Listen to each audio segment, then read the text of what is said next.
मालदा से खबर। मालदा शहर में चाय पर चर्चा में बीजेपी नेता दिलीप घोष मालदा शहर के सुकांत मोड़ पर दिलीप पत्रकारों से भिड़े। सुप्रीम कोर्ट में ममता बनर्जी की दलील पर कटाक्ष।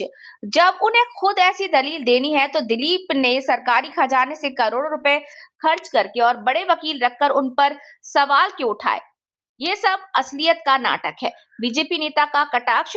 डीए केस के फैसले से बजट पे लक्ष्मी भंडारा बढ़ाने की संभावना पर भी दिलीप ने रिएक्ट किया। लक्ष्मी भंडार बढ़ाने से कोई फायदा नहीं होगा।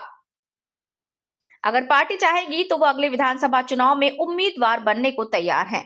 दिलीप घोष ने इशारा किया कि मालदा शहर में चाय पर चर्चा में बीजेपी साउथ मालदा जिला अध्यक्ष अजय गांगुली, बीजेपी नेता मनवेंद्र चक्रवर्ती और बीजेपी नेता और कार्यकर्ता मौजूद थे। मालदा से रामचंद्र मंडल की रिपोर्ट।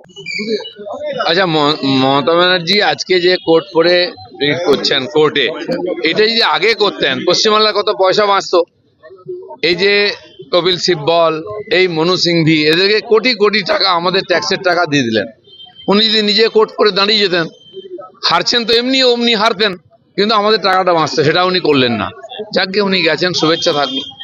কিভাবে দেখলেন কালকে যে উনি সওয়াল জবাব করলেন? ওনাকে তো বারবার বলছে সুপ্রিম কোর্টের বিচারক যে আপনি ছেড়ে দিন, উকিলরা যথেষ্ট যোগ্য, তাদের কথা শুনি। উনি জোর করে শুনবেন, সারা জীবন জিত, এখানেও যা করেন শুনবেন না, তো সেটাই করেছেন। এত ড্রামা করার কি দরকার আছে? রাজনৈতিক রাজনৈতিক কোনো ফায়দা হলো?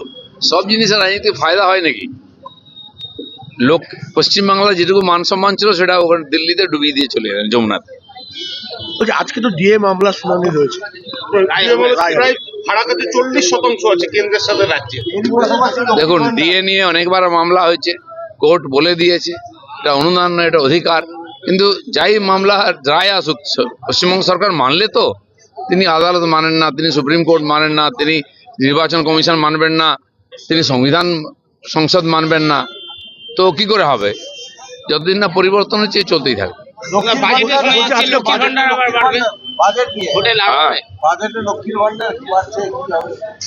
এর বেশি কিছু আর হবে না, দান দক্ষিণা ছাড়া। লক্ষ্মীর ভান্ডার যারা নিচ্ছেন তারা মনে রাখুন, তার ছেলে বলে কোনোদিন পশ্চিমবাংলায় চাকরি করতে পারবে না, থাকতেও পারবে না। গুজরাটে চাকরি করবে, এখানে দেখতে আসবে। বাজেটে কি প্রত্যাশা করছেন আপনি? কি প্রত্যাশা হওয়া উচিত?